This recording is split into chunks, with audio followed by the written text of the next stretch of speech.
ruangan ini. Assalamualaikum warahmatullahi wabarakatuh. Salam sejahtera bagi kita semua.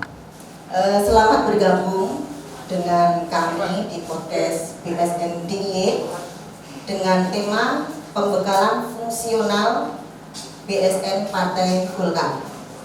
Bersama saya Tutik Suprihatin selaku host pada sore hari ini, dan tentunya juga bersama dengan ketiga narasumber yang luar biasa, yang hebat, yang teriakannya itu sangat mengejutkan saya, tapi saya suka, menyemangati saya. Terima kasih.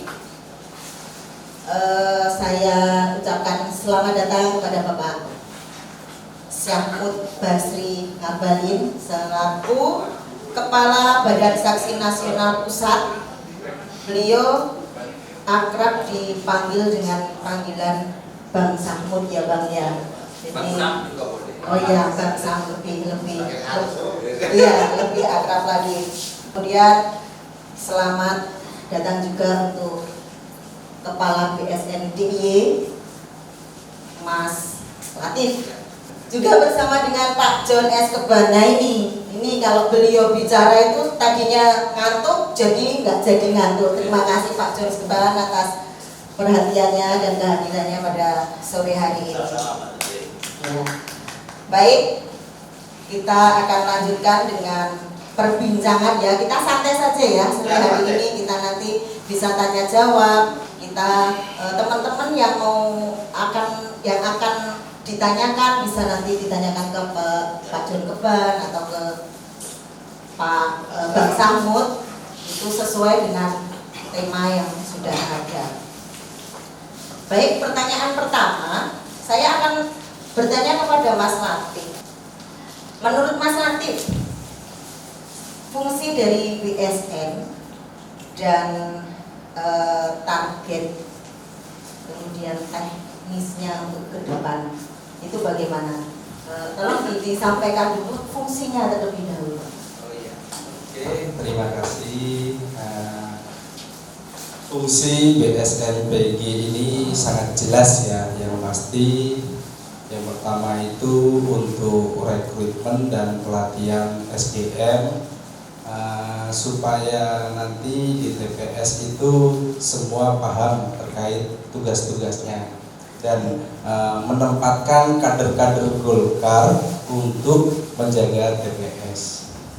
Yang kedua, mengamankan hasil suara, tentunya suara Partai Golkar, dan mencatat suara partai lain takutnya ada sebuah kecurangan atau mungkin bisa transaksi antara satu partai ke partai lain, kan di situ. Terus yang ketiga, membuat sistem digital untuk pendistribusian hasil suara dan rekapitulasi dari tingkat TPS dari tingkat bawah sampai ke provinsi. Kemudian untuk targetnya, teknisnya untuk pemilu 2024 ke depan. Target kita jelas BSNDI itu yang pertama penataan struktur. Kemarin kita sudah menata untuk struktur setiap kabupaten dan kota yang ada di Jogja ini ya. Yang pasti kedepannya akhir Februari untuk tingkat kecamatan semua selesai. Dan bulan April ditargetkan koordinator setiap desa itu sudah selesai juga se-DIY.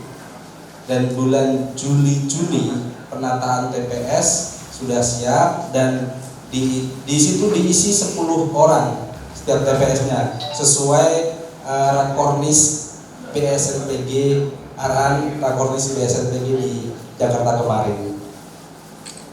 Oke, berarti ini targetnya Februari, berarti bekerja keras ya ini untuk DIY ini. Sedikit melelahkan tapi tetap semangat.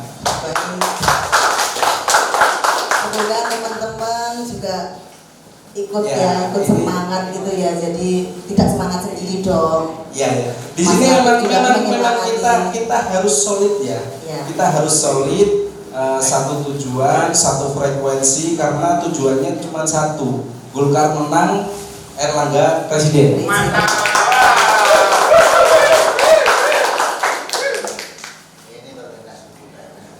Ada lagi untuk menyemangati teman-teman yang di sini mungkin?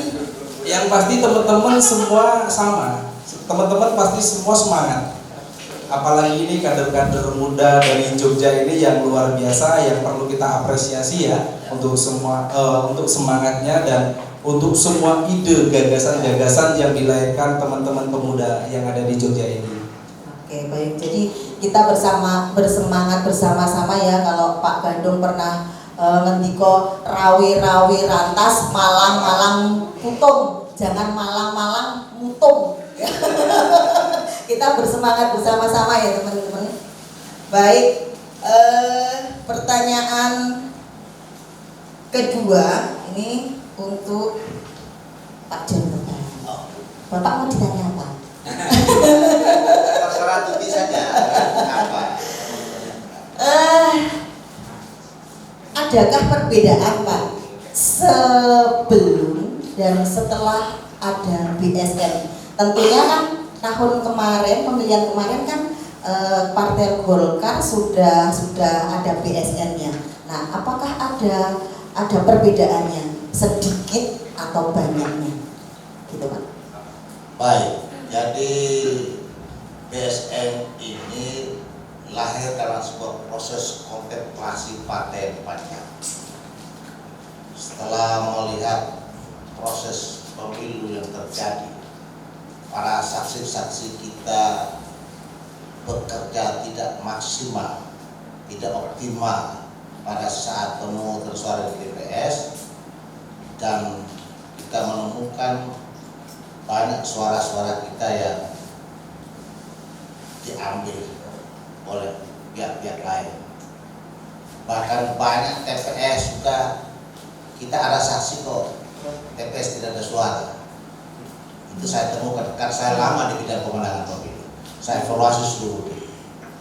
Itulah rekomendasi dari daerah kepada Dewan Pimpinan Pusat Partai Golkar, dan berkat kerja-kerja teman-teman kita semuda bangsa mereka ini, maka kristalisasi dari seluruh kontemplasi itu telah lahir dari BSN.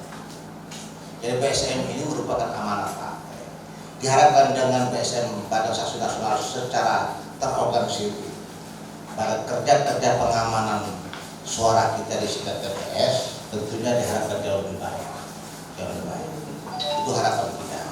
Memang sebelumnya itu memang mekanisme proses kerja belum tertata dengan baik.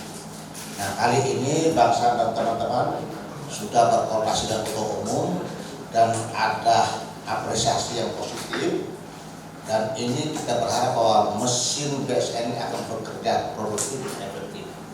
Jika konsolidasi para saksi kita nanti bekerja secara maksimal, jadi kita berharap bahwa dengan slogan jaga pemilih, jaga TPS, dan jaga suara itu insya Allah dapat diwujudkan oleh peran-peran kader di TPS nanti. Sangat berdampak sekali ya Pak. Akan sangat berdampak terkait dengan bagaimana peran dari setiap TPS 10 BSN ini bisa menjadi influencer yang baik, menggerakkan masyarakat datang ke TPS, dan cara kerja pendampingan dengan simpatik dan merebut hati rakyat, sehingga tadi awalnya mungkin masyarakat memilihkan arah pilihan ke politik ke partai lain, tapi dia melihat ternyata Golkar yang harus kita pilih untuk kebaikan bangsa dan negara. Ada lagi Pak ini Pak, belum selesai Pak. Sebagai badan yang di bawah naungan Partai Golkar, ya, apa bentuk dukungan dari DPD Partai Golkar untuk mengoptimalkan kinerja dalam pemilu 2024? Baik, saya di struktur DPD Partai Golkar DIY sebagai wakil ketua bawah bidang organisasi sekaligus sebagai kepala Bapilu mengendalikan seluruh strategi kerja pemenangan Partai Golkar seluruh DIY. Sehingga hasil sosialisasi dihadirkan oleh Kepala BSN Pusat bisa menyaksikan sendiri bagaimana struktur partai dari provinsi sampai ke tingkat desa memberikan concern mendukung kehadiran BSN satu ke bawah, mensupport rekrutmen semua berjalan dengan baik, termasuk melancarkan pada saat dana-dana untuk kepentingan saksi di TPS. Dan saya tadi juga sampaikan di depan tadi bahwa juga dipikirkan baik BSN pusat ke daerah, DPP Partai Golkar sampai DPP daerah untuk operasional teman-teman BSN yang bergerak di pusaran TPS. Kalau motor ada, bensin tidak ada, itu kan bagaimana dia mau bergerak? Ya, itu persoalan. Itu realitas politik. Itu bukan money politik, tapi itulah kos politik yang harus disiapkan oleh partai demi mengoptimalkan kinerja teman-teman BSN yang baik. Dan kita akan memerintahkan pembentuk satu TPS semua akan di-SK oleh partai sehingga teman-teman bekerja dengan legal standing kerja politik secara baik dan dipertanggungjawabkan secara konstitusional.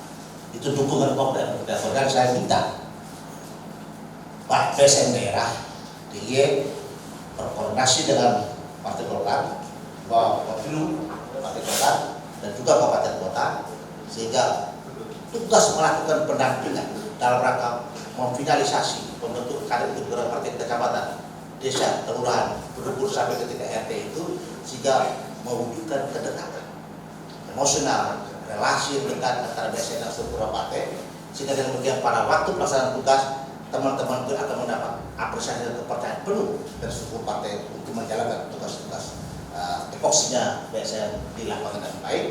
Dan memang dana kaitan dengan pengelolaan dana memang terkait dengan laporan akhir tentu dalam partai kan begitu diaudit, tetapi tidak ada bendahara tapi untuk masuk ke saksi-saksi biar dipegang operasional ditangani oleh teman-teman BSN.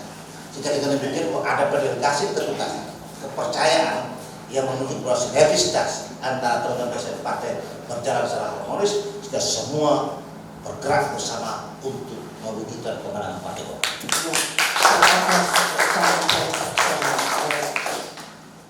Teman-teman nggak ada yang ngantuk lagi? Nggak ada ya? Aman. Kemudian pertanyaan berikutnya untuk Bang Sahrul. Nah ini Oke.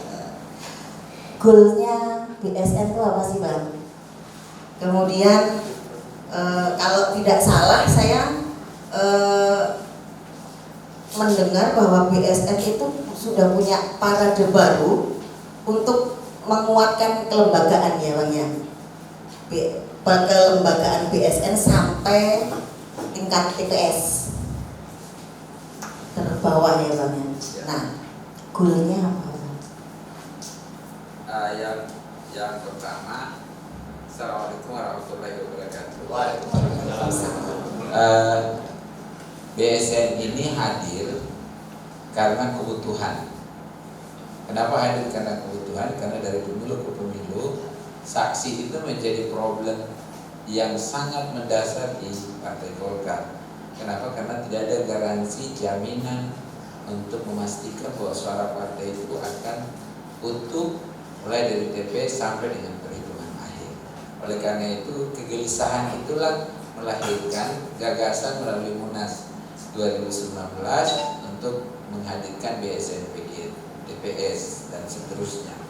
Nah, BSN ini kan hadir setelah kegelisahan itu hadir dan Golkar itu udah punya target. Jadi goalnya itu adalah bagaimana Erlangga Hartarto menjadi presiden, kita harus menang di pileg dan kita juga harus menang di pilkada. Jadi kalau untuk menang di pilkada itu BSN sudah punya pengalaman bagaimana menghantarkan Golkar dari target 60% menjadi 61,11%. Dengan data TPS bisa kita hadirkan secara utuh sehingga satu-satunya partai yang melakukan konferensi pers di hari kedua yaitu Partai Golkar di pilkada 2020. Nah, sehingga targetnya jelas. Misi kita itu adalah jaga pemilih, visi kita itu adalah jaga pemilih, jaga TPS, jaga suara. Turunan dari jaga pemilih itu adalah kita harus bisa menghadirkan sebuah demokrasi yang berkualitas. Karena kita sama-sama tahu dari setiap pelaksanaan pemilu, demokrasi itu kita tahu bersama bahwa partisipasi pemilih itu sangat rendah. Kenapa? Karena ada fungsi-fungsi yang tidak dilakukan secara baik. Maka BSNPG hadir untuk melakukan kepastian terhadap publik bahwa demokrasi itu harus kita jaga sehingga kita bisa menghadirkan demokrasi yang berkualitas. Ujung dari demokrasi berkualitas itu pasti kita menghadirkan sebuah masyarakat yang sejahtera.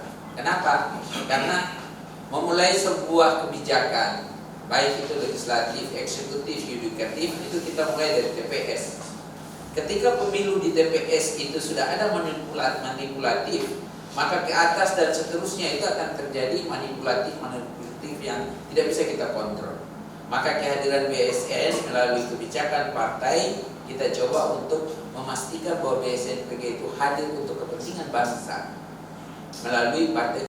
Mungkin kesiapannya pribadi, mungkin apa Mas, menggerakkan teman-teman, ayo melalui apa, ayo ngopi-ngopi sih, apa bagaimana gitu.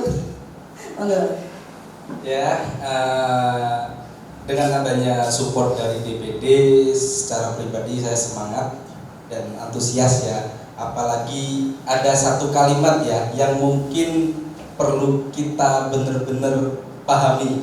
Ketika ikut BSN ada kesejahteraan yang keluar dari Bang Saknur ya, selaku kepala BSNPG. Nah, di situ saya akan makin lebih semangat untuk mengajak teman-teman untuk mengawasi berjalannya pemilu, untuk mengatur, menata serta mendistribusikan suara hasil rekapitulasi sampai di KPU.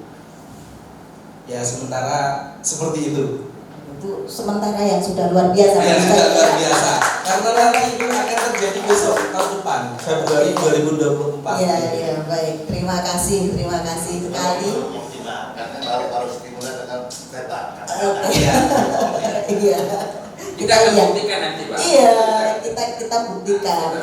Jadi kalau dengan penyampaian saya semangatnya sudah nampak. Iya. Minimal. Kita ini harus jalan dengan gagasan, Pak. Gak boleh jalan dengan sebelum kan Jalan dulu baru gagasan, bukan ya? Iya, jadi selama ini kan anak muda itu cenderung terjebak dalam persoalan pragmatisme. Padahal sesungguhnya anak muda itu memiliki gagasan yang luar biasa. Satu kunci aja buat anak muda itu, tidak punya keberanian untuk membuat keputusan. Padahal teman-teman kalau punya gagasan dan punya keberanian buat keputusan, itulah awal dari bagaimana kita melangkah untuk menentukan arah ke depan. Saya ketika dibentuk, jadi sebenarnya ada akronim yang agak lucu memang. BSN itu kalau nama saya disingkat itu Samut Basin Ngabalin, disingkat SBN.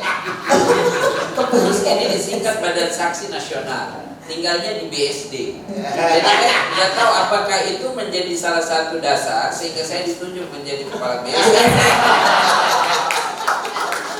Nah, tapi di satu kelompok lagi ada teman-teman mahasiswa di luar negeri yang sering berkomunikasi dengan saya. Mereka itu berinisiatif membuat begini, BSNPG disebut. Jadi dibuat grup namanya Bang Sahmud Punya Gaya.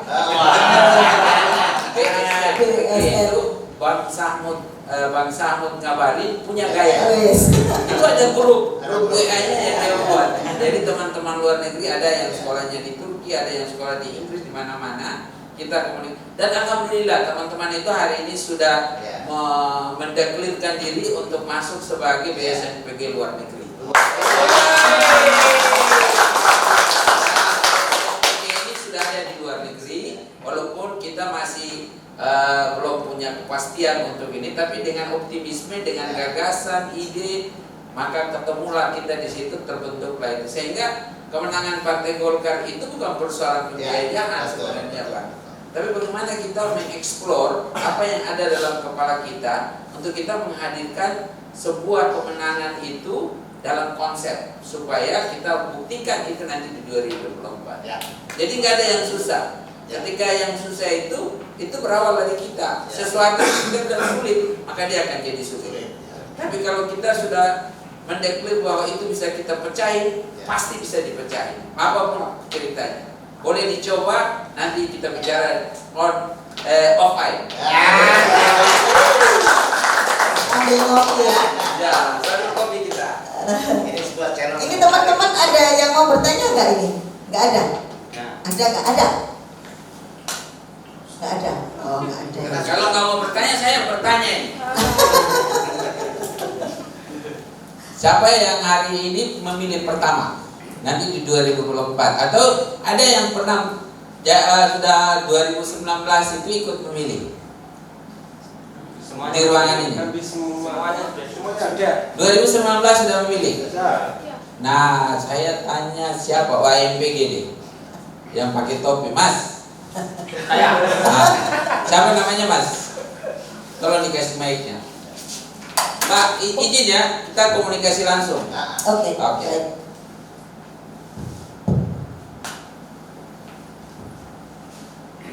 Siapa namanya, Selamat Mas? sore, mohon izin menyampaikan nama saya Suratman, perwakilan dari Gunung Kidul. Oke, Tepuk tangan dulu.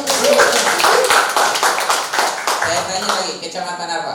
Kecamatannya Wonosari, Wonosari. Kota ya. kota. Kota. Desa? Desanya Wunung, RT? RT-nya Padukuannya Kamal, RT 11. TPS? TPS-nya biasanya di TPS 04. 04, bukan biasanya. Pak, Mas. Untuk tahun ini kalau tidak salah TPS-nya berubah menjadi 6. Oh, TPS 6. Ya. Oke, kita di TPS 6. Masih ingat nggak berapa orang yang Mas kenal di TPS itu? Yang saya kenal berapa ya? Banyak yang jelas. Bisa nggak sebutkan saya 5 orang? 5 bisa. Oke, 1. 1 istri saya sendiri, Indah Hermawati. 2. 2 Saminem, ibu mertua saya. 3. 3 adik ipar saya, Aulia Rahman. Itu semua pemilih ya? Semua. 4. Depan rumah saya, saudara Katiman. 5. Samping saya, saudara Kahono. Kawan, berarti ada 5. Ada 5. Bisa lagi saya tambah 5. Bisa. Oke, coba 5 lagi. Siap. Untuk yang belakangnya rumah Bapak Kahono ada saudara Waris, Ya. ada saudara Wati, Oke. ada sampingnya saudari siapa ya? Sumenet. Bukan Sumin. Bukan. Ada saudara Yulianti, Jadi anti. kemudian ada saudara Yudi. Jadi oke. Ya. 10 ya. Ada 10 itu. Masih ingat lagi? Masih ingat lagi, Oke. 5 lagi boleh.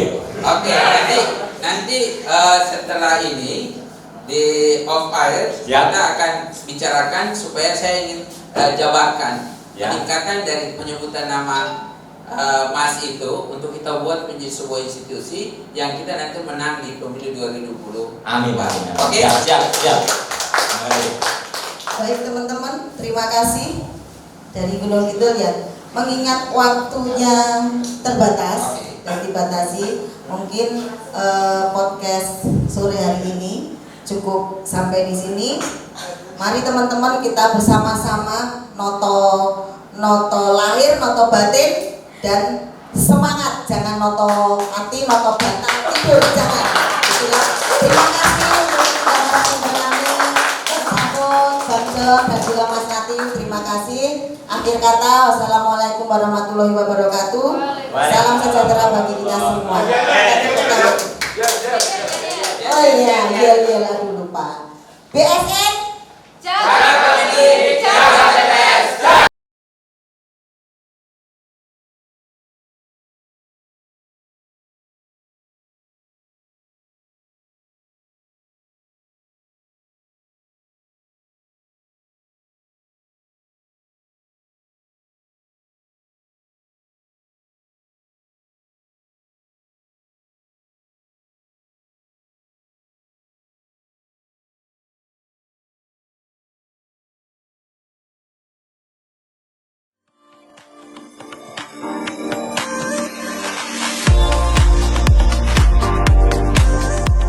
Golkar nomor 4.